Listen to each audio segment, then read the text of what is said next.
I'm enjoying the show. How you feel, Lamar Lemons? I have much respect for you. I just wanted to say that I had a chance to meet the new superintendent, and now I'm a grandmother, and I absolutely love his idea of what the district is going to look like.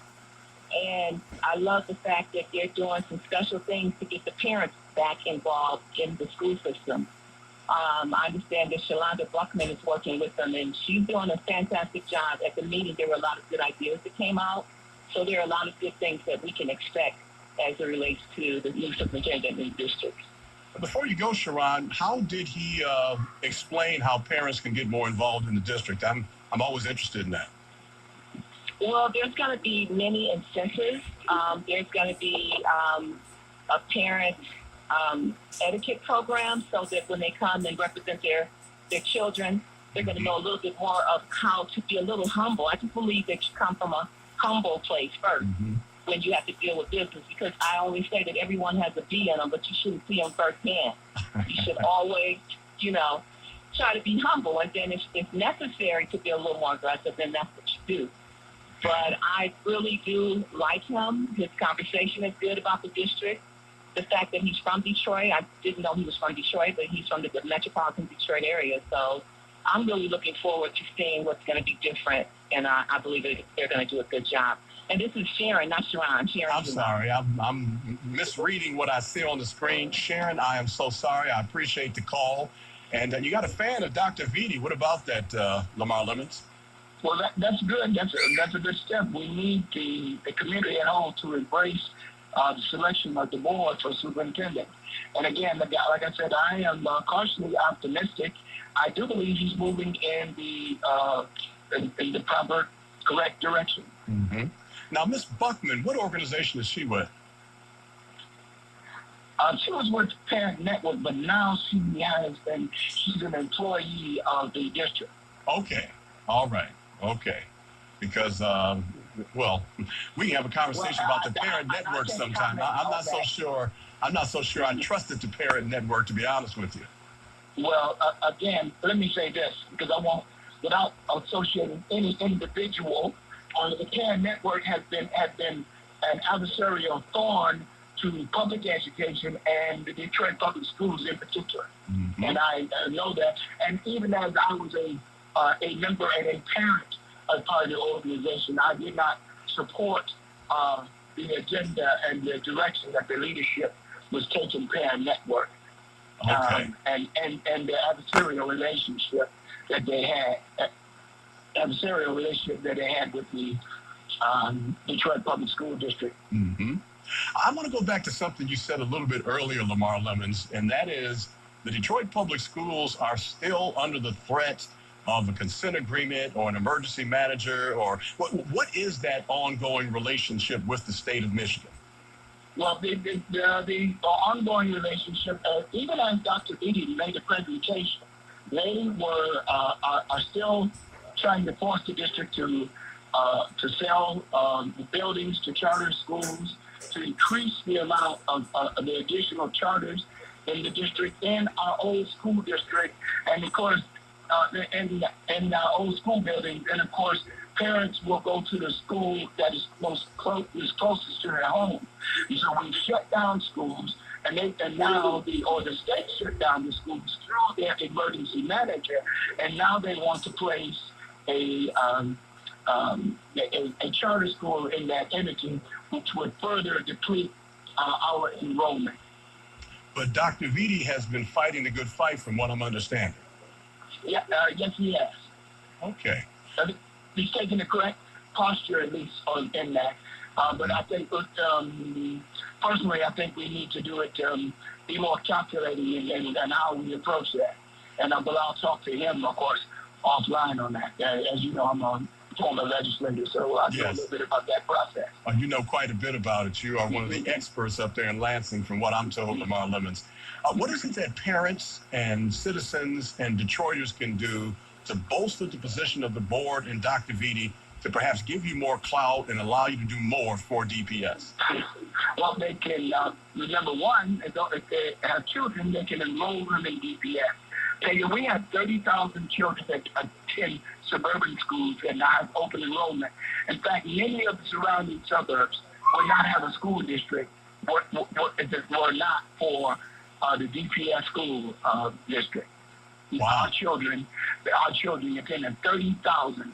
We have another 45 to 50,000 children who attend charter schools.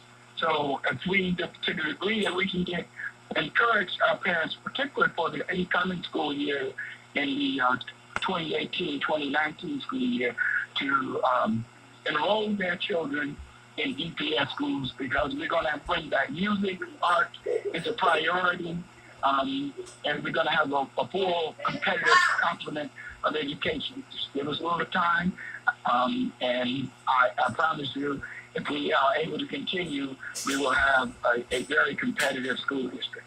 Let's go to our phone lines. I believe we have Tim on line one. Hey, Tim, thanks for calling. Good afternoon to you. Hey, Happy New Year, Cliff. Happy New Year, Tim. My question was, I'm a proponent of charter schools. My son goes to a charter school. I'm also like what they did in New Orleans after Katrina. They went to a charter school system, got rid of the public school system. But my question to the gentleman there is, Ivanka Trump came to town back in October in conjunction with several businesses that are going to be offering $300 million to the DPS school system. I'm wondering if you've seen any of that money, and if so, what are you doing with that money? Interesting question, Tim, and again, Happy New Year to you. Go right ahead, Lamar. Certainly. First of all, no, we have not seen any of that money as of yet. That's will be A. B, in terms of the charter schools are public schools. They just don't have an elected school board governance. They have an appointed trustee board to the state universities, and of course, any school district can authorize a charter, and some of them do. In fact, DPS currently has 13 charters that we have authorized. I don't know how long that is going to take place. I think the superintendent wants to jettison those operations and I believe he is recommending that. And of course, it will be ultimately up to the board as to what our posture is going to be on charters. Mm-hmm. But the real issue is with in the charters, the disenfranchisement of because what happens is the charter schools are the governor's schools, in that the governor appoints the boards of trustees for all these universities. Now, the three universities that the governor does not appoint the trustees, they are elected by the people. Right. Wayne State University, Michigan State University, and the University of Michigan. Mm-hmm. They charter absolutely no schools. They are not in the charter. So our flagship universities do not charter. Wow. It's just the northern Michigan, Superior, Saginaw Valley, Grand Valley State, and those are all heavily Republican. The boards of trustees happen to be almost exclusively white. They're predominantly Republican, very conservative, and they're over our children. And many of them were very much anti-Barack Obama. And from my perspective, Barack Obama was far too conservative. But for them, he was considered a flaming liberal. Right. And a black one. And a black one. Right. Most importantly, in fact, it appears to me that the fact that he was black was the most important thing, because if you look at the so-called Obamacare, that was a Republican concept to offset the Democrats who were pushing for universal health care and the single payer.